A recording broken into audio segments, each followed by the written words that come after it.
everyone, and welcome to my Get Celebritized show. I am so excited you are here with me tonight. And if you are by chance listening to this in the future on a podcast, you have to run over to YouTube under Aurea McGarry and watch this particular episode, because I have a woman here tonight that's going to bring on so many of her fabulous friends, and you're going to have to see them to completely enjoy them. Now, anybody that knows me, you know that I absolutely love teaching my clients about celebritizing their business and how to use media and PR to become the best known in your industry. And my other two loves is TV and animals. Well, tonight, all three of these are coming together in a perfect storm, and I'm so excited. This is going to be an action-packed 1 hour with one guest. Yep, one guest tonight, because you're going to want to hear all about her journey from being a guest contestant. Oh, I guess call him contestant. She'll correct me on that. Being a contestant on the very popular television show Survivor. And I believe that's the very first reality show ever. It was back in the 1990s. And not only that, she is now a beekeeper, a sheep farmer, an opossum mama. Yep, she's an opossum mama, and many other animals. She runs a farm, very successful entrepreneur. She's got stories to tell, and I can't wait right now to bring on none other than also an Instagram influencer with over 12,000 enthusiastic fans and followers who love watching her every movement like I do. None other than Dolly Neely. Dolly Neely, come on up. Hi! Hi, Aurea. Thank you for having all of us, and I do mean all of yes. us. Dolly, you are like living in my dream right there. I want to jump through this camera and come over and give you all a hug. You've got my favorite bird, a cockatoo, on your right shoulder. You've got the macaws over here. Tell me a little bit about your friends. Okay, right now we are looking at Leroy, and that's an umbrella cockatoo. All my birds are rescue birds. I went to a couple of rescue auctions over the years and gathered up some birds that just struck me to be like they were going to be my family. See, he's still mean though. He knows he's on camera. He's a rescue bird, and he's like, no, it's all about me, Mom. Don't ruin this. That's a blue and gold macaw, right? And this is Jasper, the blue and gold macaw. He was actually, he was my first big parrot. I started with lovebirds. Okay. And I made my way to Leroy, and then graduated to all these. And I love it. Looks like you have a scarlet macaw behind you. I have a scarlet macaw. This is Movie. And then there's another one. I just adopted two more who needed a home. I had known the girl for several years, and she's a vet tech, but she's acquired too many animals, and just with the big macaws, they need so much attention, and they do. Are messy, and their diets are particular. So she asked me, hey, would you like to take on another two parrots? And I said, yeah, sure. I have the room. I have the love to give, and I need the love too. So here they are. You can give her my number if you run out of room. Okay, wait, we'll show you. Okay. All right, she's getting up out of her seats. Here she goes. All right, she's bringing on more birds. That's Abacus. Oh, now that's a scarlet too, right? Really nice scarlet macaw. Scarlet macaw. Real quick. Is that a military green? I can't see him too far. And this is military macaw. And military is right. Love those. Oh, yeah. Beautiful. They're going to sit and be my little audience and my support team. I love it. See, Dolly comes with her own audience, and they have feathers. Yes, I have a small fan club, and I feed them really well, so they love me. I love it. I love it. Like I said, if you guys are just listening on a podcast, once you listen to this, run over to YouTube, Aurea McGarry, and watch this particular episode, because you want to see her friends.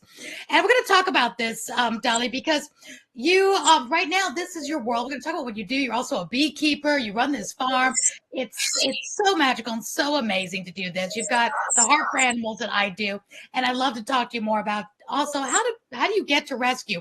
But we'll get to that in a minute. I want to backtrack a little bit Okay. because my audience is really interested in how to utilize media and maybe their 15 minutes of fame to get more followers, to get more fans, or get more clients. So let's go way back to 2004 when you went on the very popular reality TV show Survivor. Now, that takes a strong stomach and a strong person to go and do that. That's not like you're going on some yacht to spend, a lap of luxury. That's hardcore. What made you say, "Hey, I'm going to go to do Survivor"? Was it just because you were young, you want to do something fun, or did you have a plan for business to be on it for a particular reason? I had no plan for business back then. My grandfather had died, who ran the farm that now I currently live on and manage and run.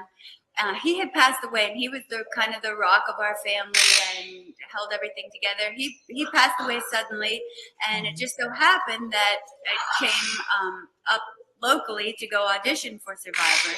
So my mom said, "You should get away for the day," because I had to take over managing.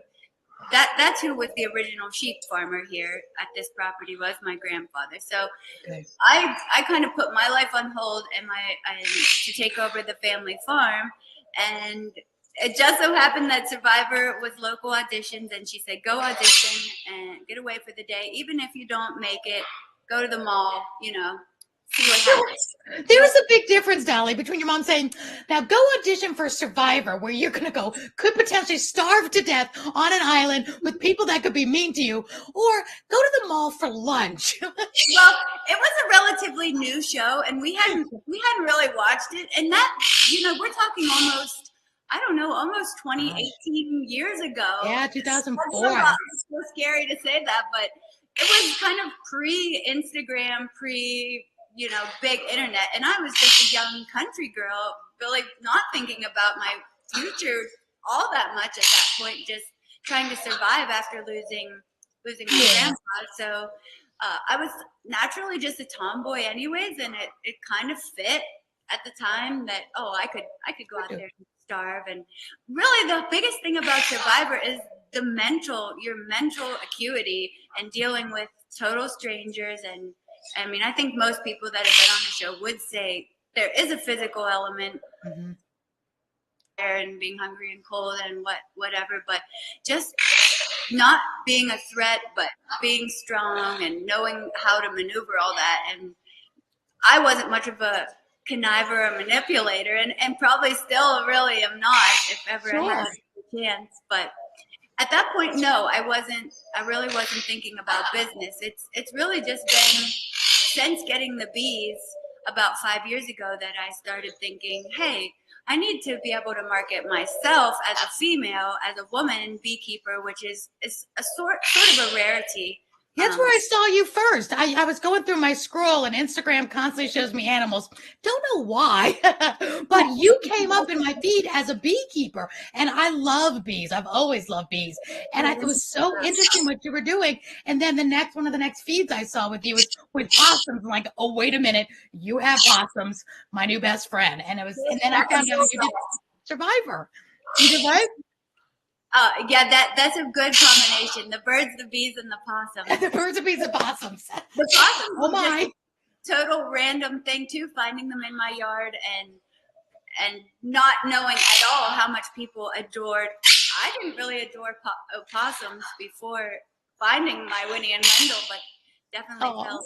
Well, I'm going to have to meet them later for sure. And I find some people like them and some people don't, but they're so good to have in your yard because they eat 10,000 pounds of ticks every season. They're really good to be in your yard. They don't carry rabies, raccoons do, but possums don't. There's so much good about a possum.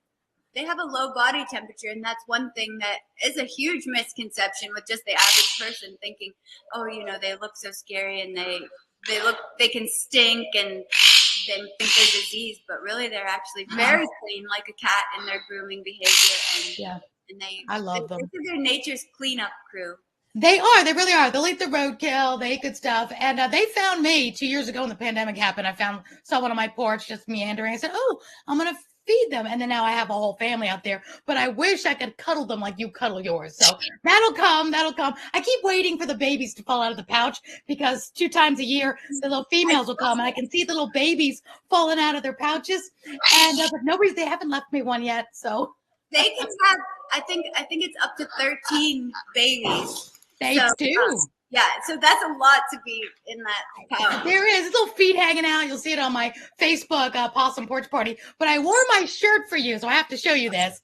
Here's my shirt for you. Nothing is impossible. It's my possum shirt. Oh, I love that. That is so great. There's a lot of possum merch. There really is. I even had a T-shirt. Gotta go to Amazon. Gotta get you some t-shirts. All right. Well, we can get all sidetracked. You know, I mean, we'll probably do this with, like my friends and my daughters will say, Mom sees a squirrel. Literally, squirrel. I got sidetracked. So let me go back because it's really interesting how you got on Survivor. So, all right, your mom says go to the mall. Meanwhile, audition for this TV show. What happens and how did you get selected? Because I know a lot of people audition. So what was that process? Then we want to find out more about what it did for your life, good or bad.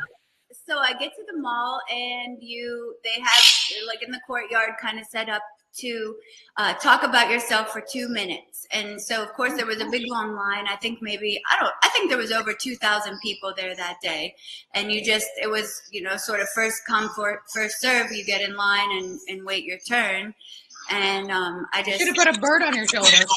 At that point I was Dolly, the first clone sheep, Dolly, the sheep farmer, and that I think that's really what was my little.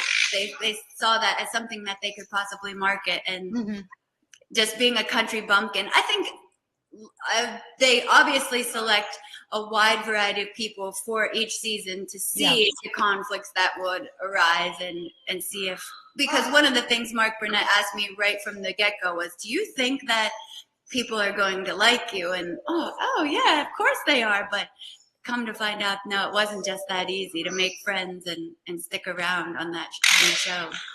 Yeah. How did you get the part? So then what was the next step? Okay, so after that, I went up and I was nervous, just a young girl, and they said, okay, you have 2 minutes. And I just said, I'm Dolly, I'm a sheep farmer, I want to be on Survivor. And I think it was all of 30 seconds and all my nervousness. And I walked off and, of course, had all these regrets, like, oh, I wish I would have said this and I wish I would have done that. I didn't hear anything. That was late December, early January that I did the audition. And I didn't hear anything until Valentine's night. I got a call from one of the producers or one of the, I think it was one of the producers and said, are you alone? This is CBS. We have something to ask you, but it has to be completely confidential. And I was by myself at the time. And they said, hey, you've made it to the next round of auditions. You're going to go to KDKA, which is in Pittsburgh, the closest city to me, our news station there. And that was going to be an on-camera interview. So I went down there and they just asked me a series of questions to see how I would look on camera and how I held myself and whatever. And I must have done okay. But again, I didn't hear anything for about another month. Then they said, you're going to California. It's 14 days of auditioning. Oh my gosh. Sequestered in a hotel room. You can't talk to anyone. There were 50 other contestants at that point that made it out to California. And we all were in the same hotel, but we had chaperones that watched us at our meal times and if we wanted to go to the gym, so we weren't communicating with each other. Okay. And then you would go, they would call you any time of the day in your room and say, okay, you have 10 minutes to go up to the top floor and you have another, a short interview, a long interview. And that was with Jeff Probst, Mark Burnett, and several of the other producers that were on the show at the time. So you didn't meet them until you got to California. At that moment, you hadn't met them yet. Probst or Mark Yeah. Burnett until California auditions. Yeah. Okay. So about 10 days in, and they play with your mind and they make you think, oh, this was a great interview, this was a bad interview. And after about 10 days of being out there, I'm thinking, oh, I'm homesick. I don't even want to be on the show anymore. I was just going to go to lunch at the mall. Now I'm in California. And I'm not allowed to talk to anybody. Oh my gosh. So yeah, and being away from home is cool, and being in a hotel room is cool until you're by yourself and you can't do anything like hang in the hotel room. They gave us the prior seasons to watch. Oh, okay. Something to do while we were hanging out. But what were some of the questions they asked? So once you got to California, like Mark Burnett and Jeff Probst, what were some of the questions they asked? Did they ask anything kind of strange or interesting? Very strange. If you really want to know some of the strangest things, it was like how you slept with, how many. Oh, wait a minute, you froze up. Say that again. Yeah, they're too loud, probably. No, they're not loud. Just from A to Z, but one of the most bizarre ones that stuck with me, and at the time I was just kind of like, huh? And I played with them a little with it, was how many men have you slept with? And I'm like, that's a really personal question. And I said, oh, I'm not, none, I'm a virgin. And then they didn't believe that. So I said, well, I can't even count. It's so many. So I just sort of twisted it up, and we never really, of course I'm not going to talk about that with them, but they wanted to just see how flustered I would get. And I think that was probably one of the top things, to get a young girl flustered.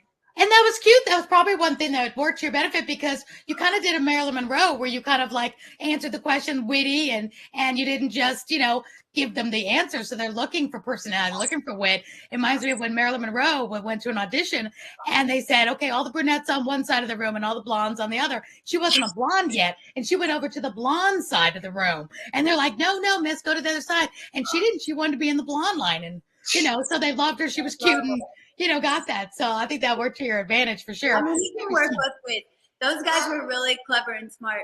They had me do push-ups. How many push-ups can I do? Come up in a bathing suit. Wow.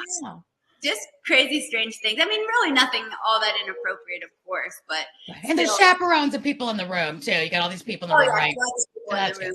At any time, there were maybe up to 10 people in that room as they're running you through the gamut of what they want to see come out of you. But we had a one whole day of testing.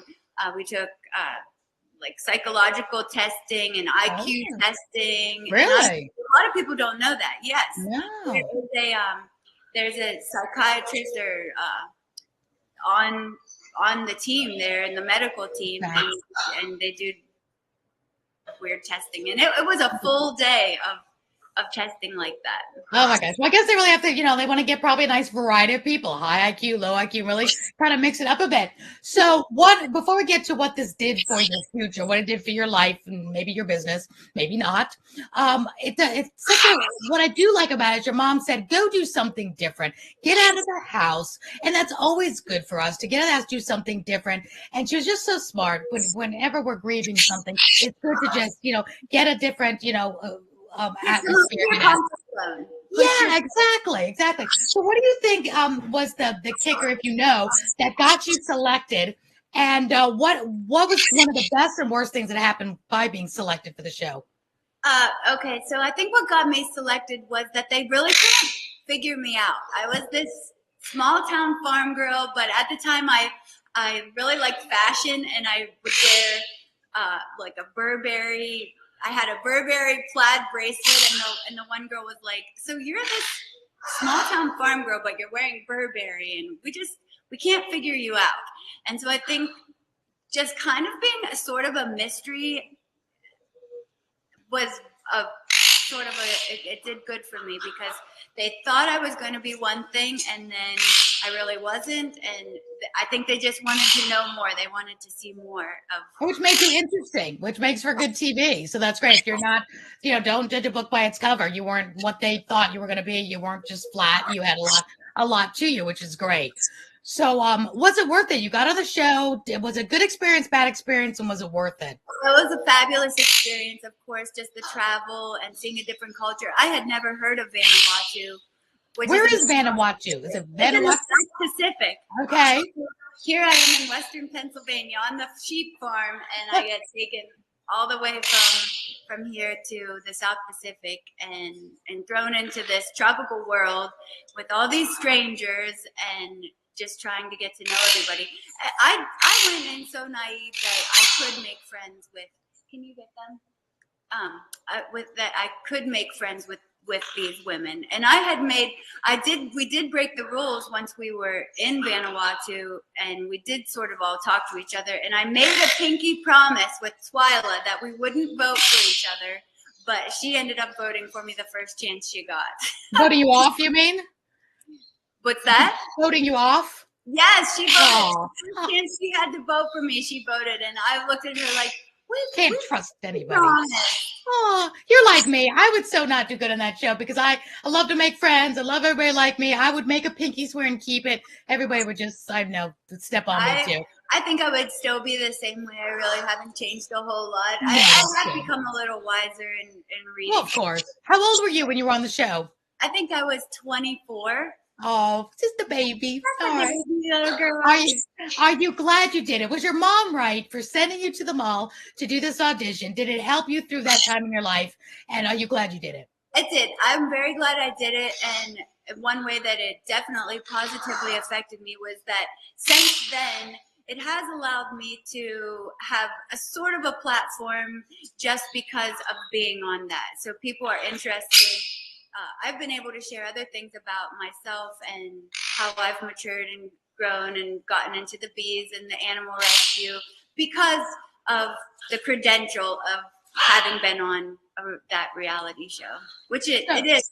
It's still on. I mean, after this, I think it's 40 some seasons and it's still on. So I think it's the first and probably the longest lasting for sure. And it definitely does take mental and physical, strength to be on that one for sure. It is fun to watch, but I always look at those contestants when I used to watch it and just say, wow, I could never. I'm terrible playing any of those games. I don't know how many does it. I'd be the first one voted off for sure. But one of the worst things is not being able to brush your teeth. That was the hardest. Really?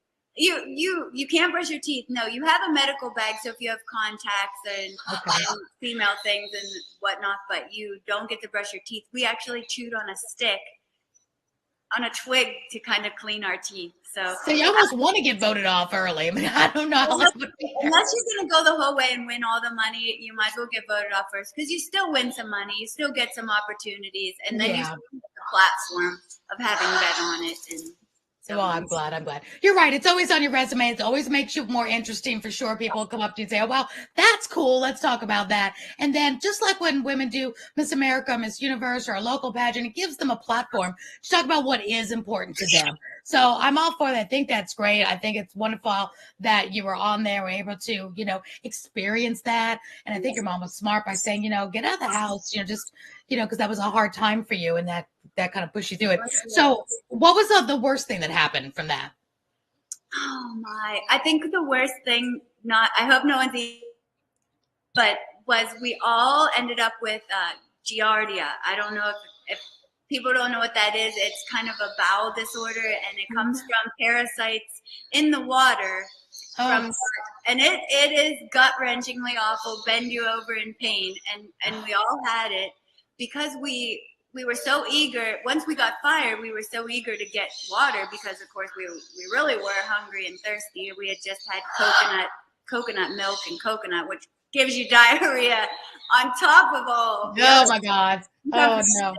So, yeah, that was the absolute worst part. There was really not the brushing your teeth and the parasites.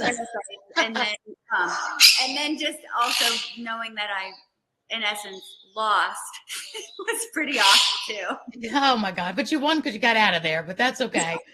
All right. Well, speaking of winning, so you did this, and I think you're so brave to be able to do that and jump out and do something that's adventurous. I think that's so cool. I think when you're young, it's a great time to do it. And even when you're older, I've seen older contestants, retired and empty nesters go out and give it a whirl. So why not? Because I think it's, anything that's an experience in this life that you can do. Why not? So when you did this, Yeah, and now you're surrounded with animals. So now what happens? Tell us about your success with this farm and this rehabilitation. Again, you're living my dream right here. You rescue animals, rehabilitate them, you're a beekeeper. Let's talk about your business now moving forward. You had that experience and it gave you a nice platform. So now what? So after Survivor, I traveled for several years, and then I Traveled with lost. what? What do you mean you traveled? Okay, so I traveled to a couple Friends? of other Survivor locations. I made some friends on the show, and so I was able to, uh, after Survivor, continue to go to the locations for a few seasons. Oh, they invite you to come back just to watch?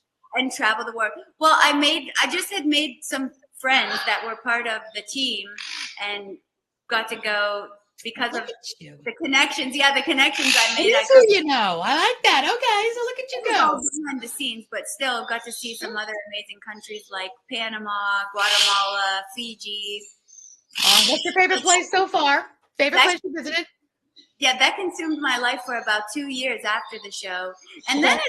it's sort of a blur between after those 2 years, and then fast forward life to the beekeeping, which we had always had the farm and the land. We have 88 acres here at my grandparents' farm, and we thought about bees, but we never kind of thought, definitely never thought of it as something that could be a business, just sort of a hobby, which it did initially start out as a hobby. And again, I have to give credit to my mom for helping make that come to fruition, because she met a guy that's a commercial beekeeper and said, "Hey, we want bees at our farm."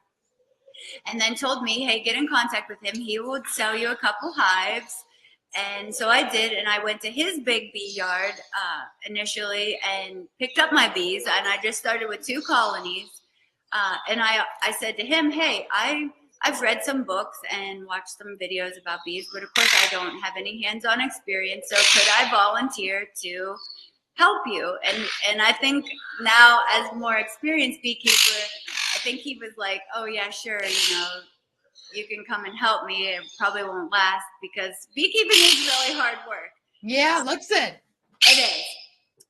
So long story short, I got my 2 colonies of bees, and then for the next 5 seasons, I helped him and did sort of an apprenticeship with Jeff Burda was his name, and he was an awesome mentor, teaching me the basics and of queen rearing and just beekeeping and honey production I love that. stuff. Now, So, how many are in a colony? How many bees in a colony? oh, there could be 30, 40, 50,000 in a colony or more. Wow.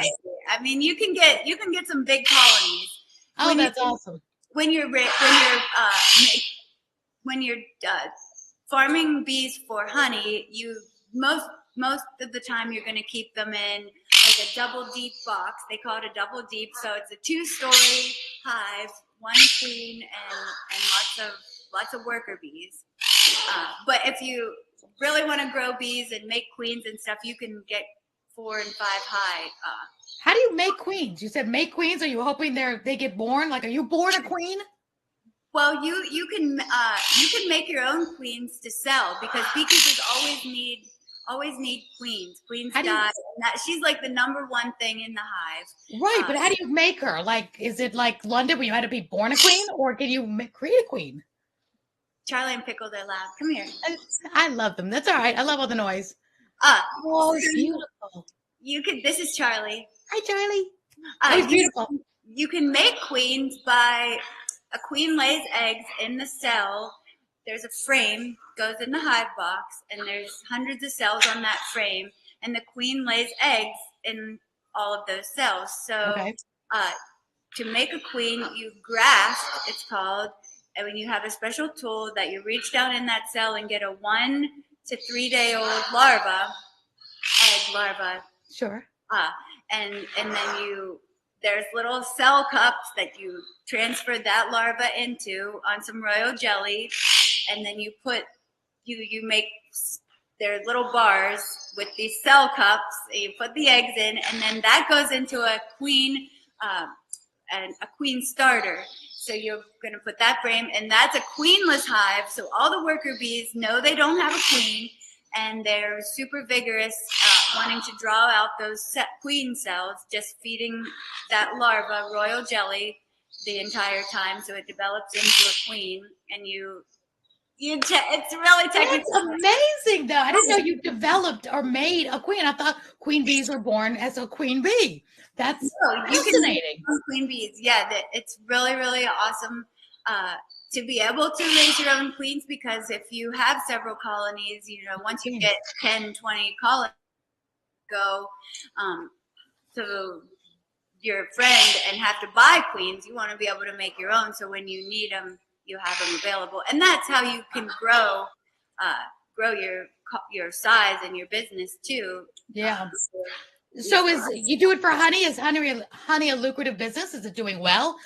It is a lucrative business, especially up here in the north, because it's kind of like supply and demand. There's not as much local honey around here as there is demand for it. So pretty much all the honey that I can make in my 40 or 50 colonies, I sell out before spring comes again, and I'm ready to start making. They're ready to start making it, and when stuff.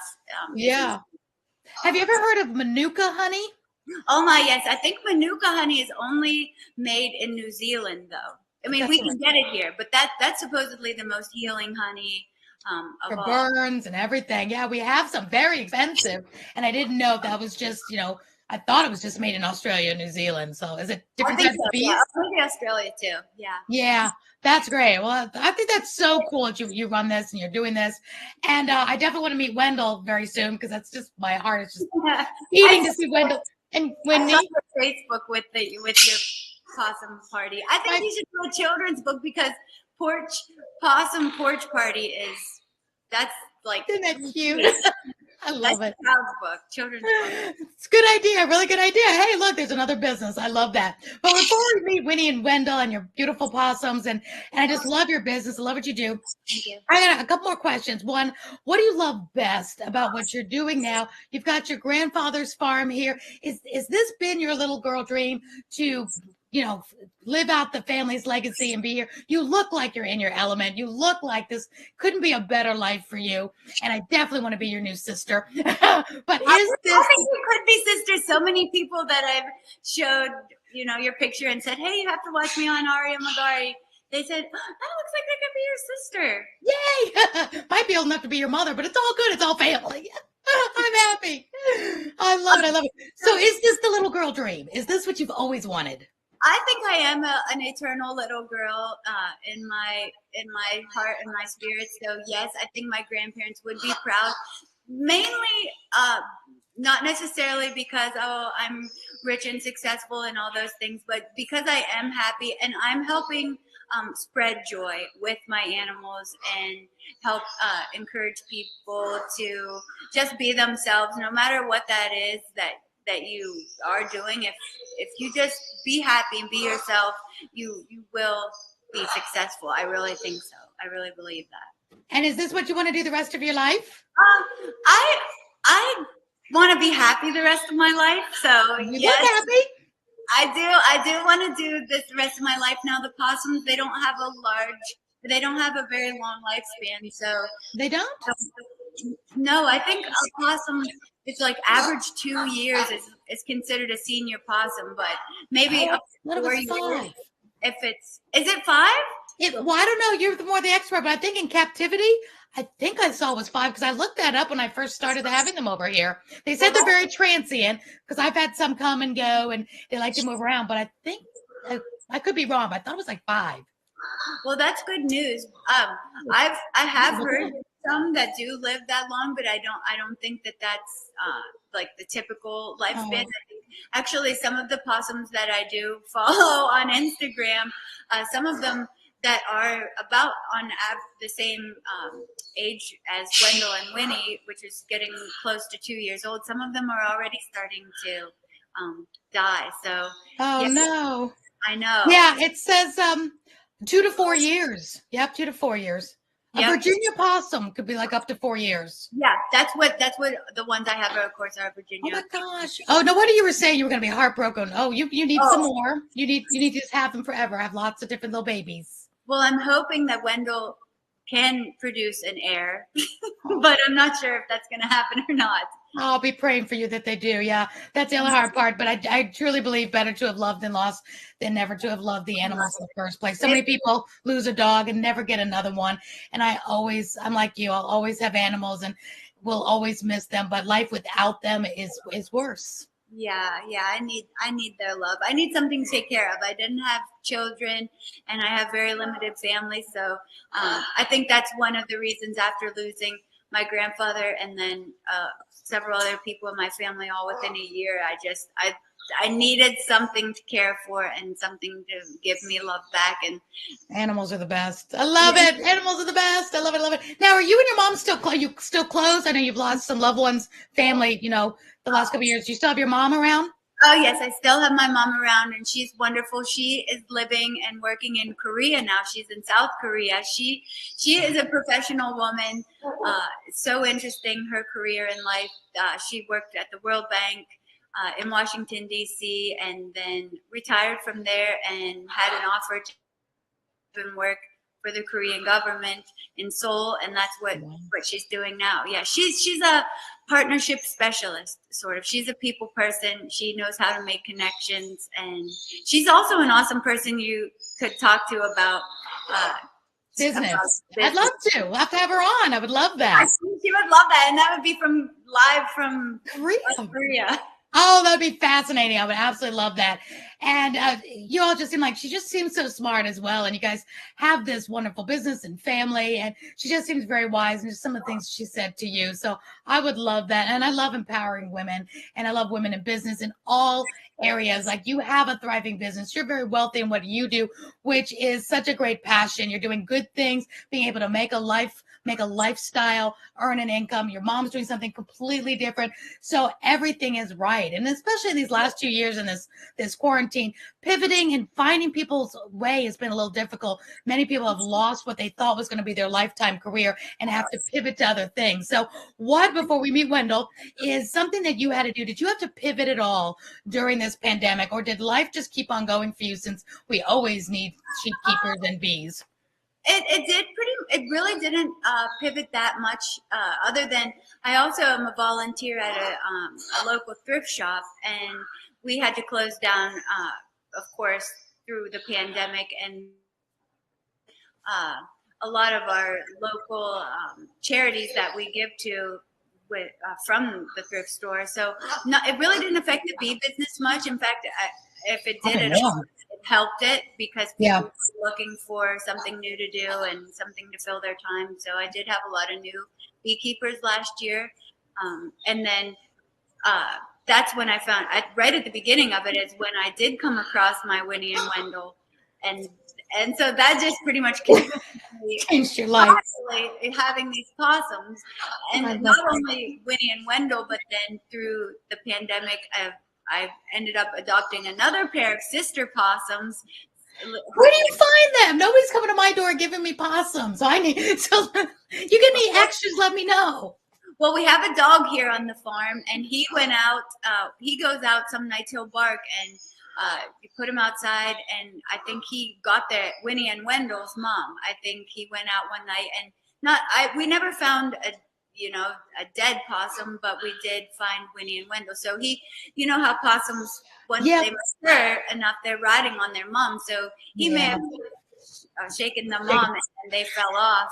And then the next day, then I saw Wendell, and I thought he was a rat at first, because he's tiny and that little long pinky tail.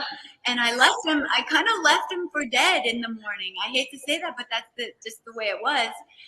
But then I later on in the day, I saw him again walking through the yard, just this tiny little helpless thing. And once I picked him up, I've really never put him down. Of course. And I saw that interview with you when he was just literally was in your hair, looked so adorable. All right, so now since we're talking about him, I have to meet Wendell. Okay, I have him right here. Oh my gosh, drum rolls. Oh my God. My heart is beating. Oh my God. My baby. Oh my, is that Wendell? This is Wendell, yes. Wendell. Mwah. I love you, Wendell. Hi, Aurea. Thank you. Oh my God. I'm your biggest fan on Instagram. He is a doll. Well, really, I with the beekeeping and all the birds and stuff, I really didn't have much of a following on Instagram until this guy came along. Oh my gosh. So the good for fame and fortune. I love it. So what you thought maybe Survivor would do for your future, Wendell actually did it for your It's just like a future. possum. All you need is a possum to get like. Well, that's what I keep telling everybody. All I need is a possum. Well, if he has babies, you will have to come up and get one. I don't know. Oh, They're probably super taboo. You're probably. I don't know what is it in your state that you have to have a. Nobody has to know. Shh. I know Georgia is such a different. I lived in Florida for like 20 years, and I had a kangaroo because in Florida you can have any animal you want. I mean, the people have tiger. It's not good. I mean, they have no rules. But I got a miniature Damas kangaroo for my first wedding anniversary, and we fed her with a bottle, and she stayed in a pillowcase, and she got to be about 15 pounds. Loved her. But when we moved to Georgia, Georgia is very strict. You can only have farm animals. Pets, dogs, cats, farm animals, birds. Right. Just a few years ago, we got the go-ahead, the green light to get sugar gliders. So I have 2 sugar gliders, which are marsupials. And they're supposed to be really fragile and hard to raise, like a possum. No, they're easy. I've had mine now for like 6 years. What is it? They're sugar gliders, and one's Coco Chanel and one's Gizmo. I was going to have them on here, but they sleep during the day. They won't wake up for another couple hours. But they're so cute. They're nocturnal too, then. Mm-hmm. Yeah, little pouches. They're so sweet. So we can have those in Georgia. We can't have raccoons or possums, but I have my possums on my porch. So I'll just pretend that they're on my porch, but I'll just sleep with them if I get one. They're really so beautiful. What is the coolest thing about having Wendell and Winnie? Well, let's see. I'll get Winnie now. Okay, Winnie. And she'll have a pouch then because she's a girl, right? She has a pouch. She's not really shy about it. Look at her smile. She's got a pouch. Come on, Winnie, have babies. Have babies. These possums are beautiful. I really hope so. I'm probably interfering with it by handling her so much. I think sometimes maybe I shouldn't handle her as much as I do. But having possums is just wonderful because of the impact that they do have on people that think that they're so gross and whatever. And then you say, well, here, hold Wendell. And they say, I need a selfie with Wendell. We've had people drive, I don't know, I think one lady drove 4 hours just to hold Wendell and spend time with them. And I get requests. I'm going to beat her on that one because I'm going to be driving like 17 hours to get to, Wendell. I tell everyone, come on, it's a real experience. They're magical. Believe it or not, in person, they really do. They are just so enchanting. They really are. They're our only native marsupial in America. People get them mixed up. The opossum and the one without the O. And the one without the O is only in Australia. And they're like those little redder. They look a little bit more like a teddy bear. They don't look like our opossums. People get them mixed up all the time. So that is our only natural marsupial in America. So they're very, very special. And they're very sweet. And people just, people think of them as roadkill. And it just breaks my heart. But I'm always looking around. If I see one like on the road, I'll get out and I'll check it to make sure there's not babies in the pouch. I know they can get hit and still the babies be still alive. Yes, and one thing with that, and I'm sure you know, is that the babies are attached to the teats, and so if you find a dead mama opossum that has the babies in it, you're not supposed to rip the babies out right away. You're supposed to actually bring the dead mom until until they kind of dehydrate and then the babies come off, because you can break the baby's jaw but if you just pull them out from the mom, the deceased mom. That's something I've learned from other people. Good to know. Really good to know. Oh my gosh, really good. Most people just don't stop for animals, but I do. But that's really good to know. I saw a black bear out. I live in a subdivision. I do not live in a country. I live in this beautiful subdivision, and right outside the subdivision was a big black bear. And I literally stopped my car, got out, and walked behind the bear. I mean, it was like a mama bear. And black bears I adore. I was just right there, and she was looking at me. She kept walking. I didn't do anything crazy, not running up to her, but I just enjoyed the nature of her. And I was just like behind her, walking with her. She was just beautiful, and she went behind into the bushes. But I love nature. Is that the one that's been on your porch? No, that was another one. That one came to my porch about rang my doorbell. And then we had him come up to us in Tennessee. Last year during the pandemic, we went to Tennessee to a cabin, and at our door were little baby cubs. A mama bear, not too far from us, was letting us interact with their babies. But I'm very, very cautious. I don't, even though I could have pet the babies, I don't want them to think that humans are nice, because there's so many idiots out there that are not. So we were really close when they were here on our porch. We were taking pictures, but we didn't. I was telling everybody, don't pet them, don't, even though I wanted to, because I don't. It's so hard not to. Oh, it was so hard, because I know if they would let us pet it, they would have. They were right here, literally, and the mom was right there. She didn't care. She was eating berries. But if we did that, then some idiots came along and rented the cabin next time, and they do them harm. I would rather them not be friendly to people, because not all people are good to animals. Well, what do you feed your possums on your porch? Oh, well, glad you asked. They actually have a nice smorgasbord. On a regular basis, they have dry cat food and canned cat food. And then they love, anytime I make like ground turkey or chicken, and it gets like a day or two too old for us to eat it, I'll put it out there, and they love that.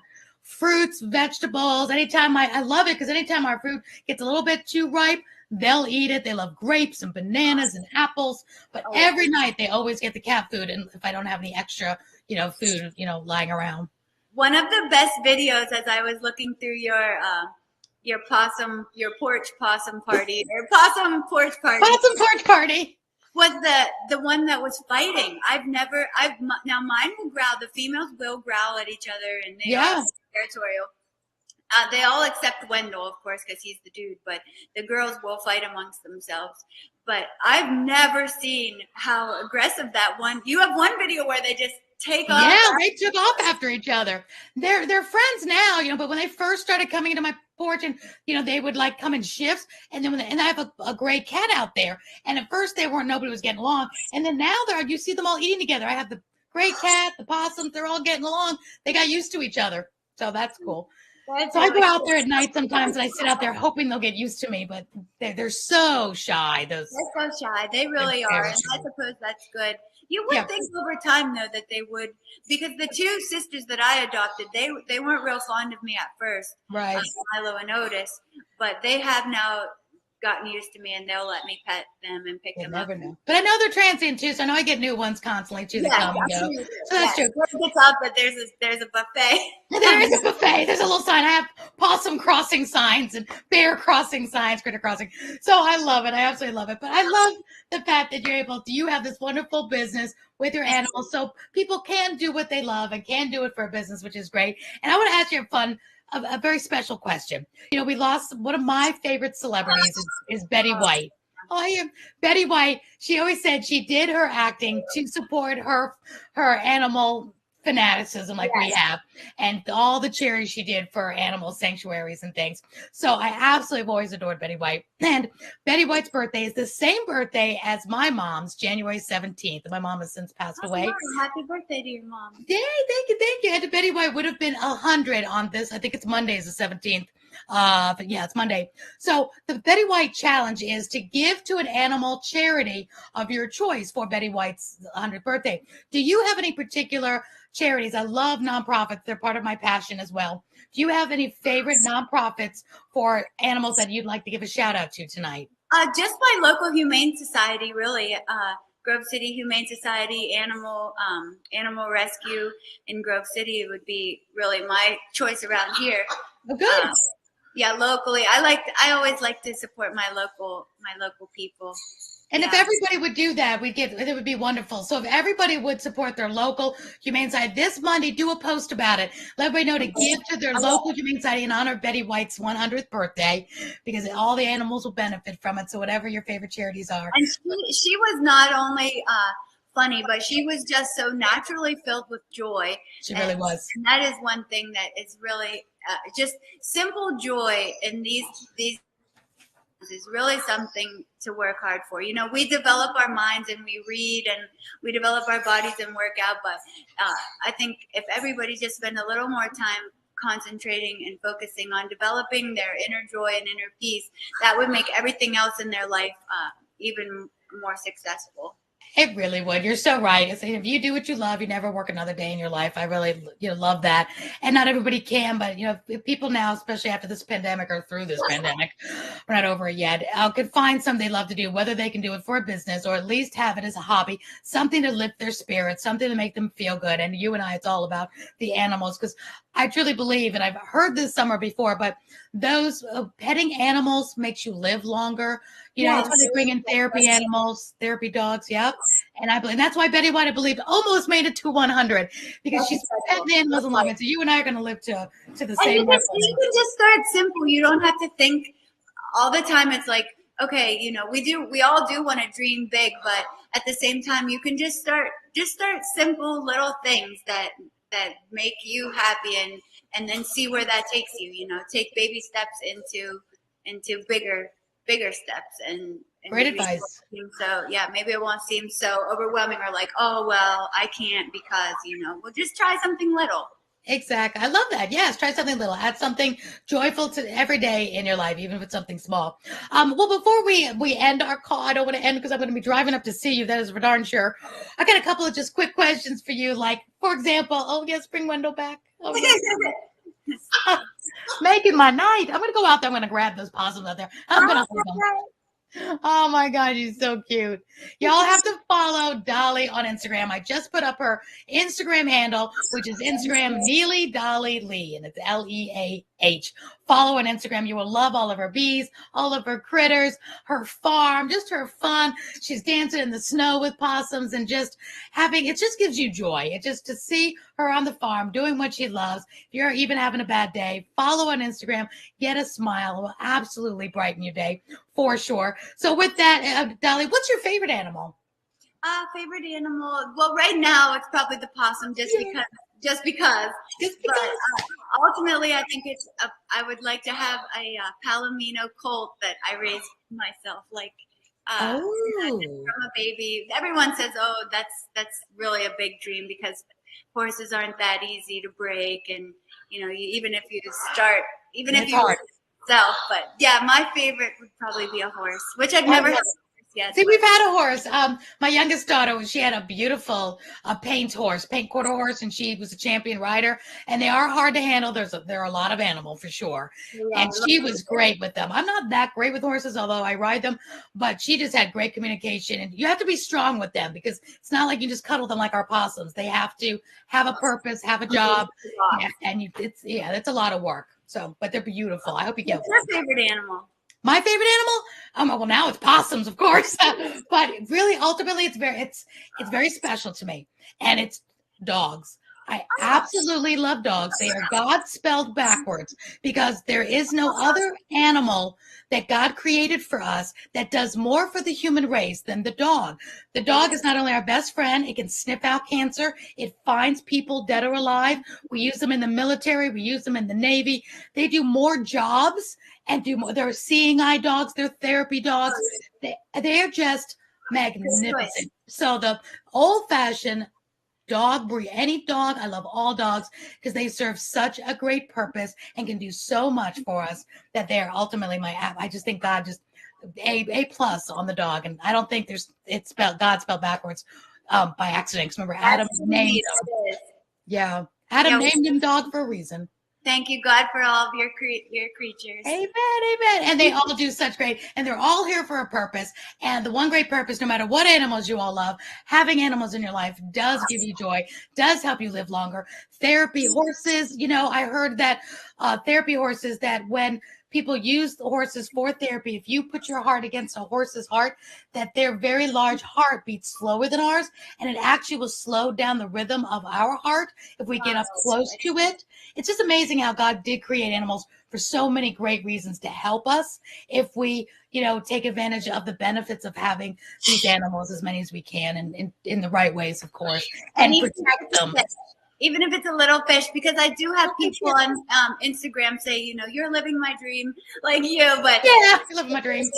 we can't afford to have animals, or we live in an apartment and we're not allowed. But even if it's a fish, just watching a fish is therapeutic and gives you something to be responsible to and to care for and feel Even a fish, I think, can give you love back. They Absolutely. around in there and look at you and say, "Thank you for feeding me."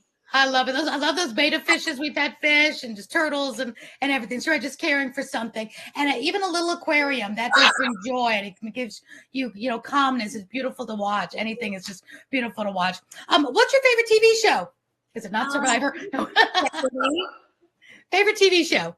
Jeopardy. Oh, Jeopardy! Really? Yes, I love Jeopardy, and I'm surprisingly good at it. Even though I may seem ditzy, but I'm very good at. You're not ditzy. No, you're a good businesswoman. You're not ditzy at all. I love this. So Jeopardy, I would not have suspected that. Who's your favorite? Anymore without Alex Trebek, but I'm trying to. Yeah. It's hard when an icon passes away. It's never the same. You can't beat the original. You really can't. Yeah. We're losing some great ones this year for sure. Who's your favorite celebrity? Favorite celebrity? Oh dear. Who do I like? Dolly Parton. Oh, I love Dolly Parton. Yes, say your namesake. Why? What's one reason why you like Dolly Parton?